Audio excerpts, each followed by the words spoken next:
A deathly silence has fallen over my rural town. It's not a surprise, seeing as how most of the people in this godforsaken place are either dead or close to. The stench of blood has filled the air for the past 2 weeks, but this entire ordeal started months ago. My town, in all honesty, got lucky. I'm writing this because, well, fuck it, there's nothing left to do. It's too dangerous to even go outside. I don't even know what's out there. They might be gone, but that possibility remains. It was a foggy Saturday night when I first recall seeing the news alert flash across the screen. Explosion in California flashed under a breaking news banner. I was at my girlfriend's house at the time. She needed someone to fix her shower faucet, she said, but I think she was just paranoid about some random thing. Her paranoia was always kind of cute, when it wasn't directed at me, that is. Anyway, I remember the news reporter as he reported, remnants of an explosion were found in California today. Nothing seems to be wrong and no one is injured.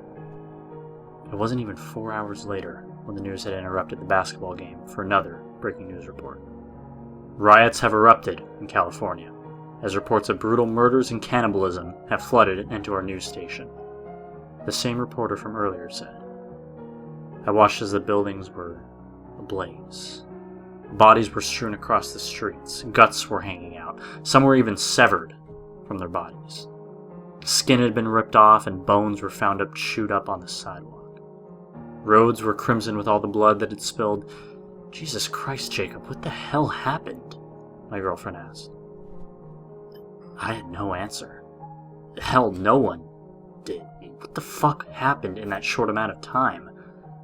I didn't know, but I honestly wasn't worried at the time. See, I live in Maine, right, which is extremely far away from California.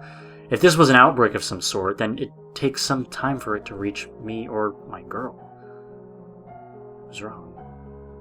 It was later revealed that the explosion took place at a scientific research lab, and one of the scientists had been experimenting with a disease. The disease escaped into the air when the explosion, caused by a chemical mishap, occurred. That's when the outbreak began. It spread quickly into neighboring states like Oregon, Washington, and Nevada. From there, it just spread like wildfire. It was first documented in Maine 2 months ago, about 7 months after the outbreak began.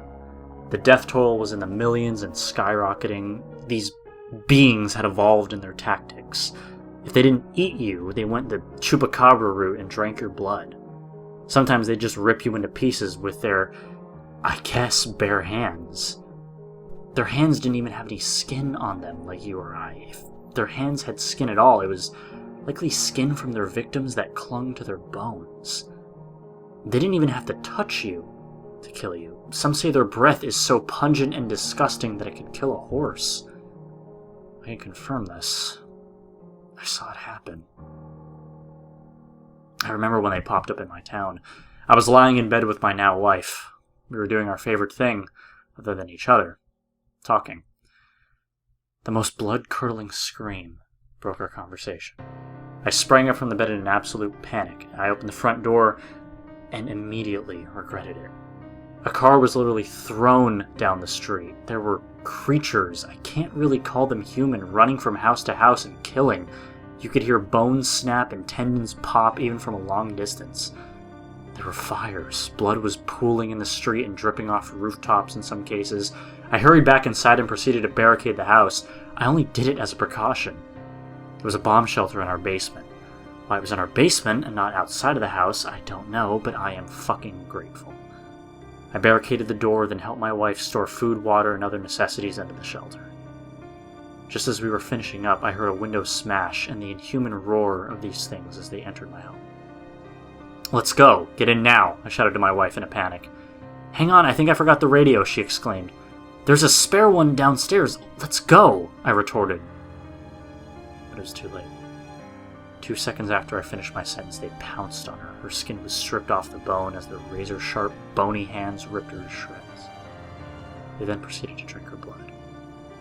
I ran into the shelter and locked it. Luckily, the shelter only has one handle, and it's the handle on the inside of the door. We had to use a crowbar to open it from the outside. These things were smart, but Not smart enough to figure that out. I was in the shelter for 2 weeks. They left after my wife was killed. The radio said that most of these things have left the country, but I can't be too sure. I haven't even been outside my house since I left the shelter. I haven't seen one of those hell spawns in forever, so maybe they really are gone. Maybe it's safe to go out regularly. Maybe that smashed window I heard just now was a figment of my imagination. Maybe that raspy voice, which sounded a bit like my wife, calling my name, wasn't real. Maybe.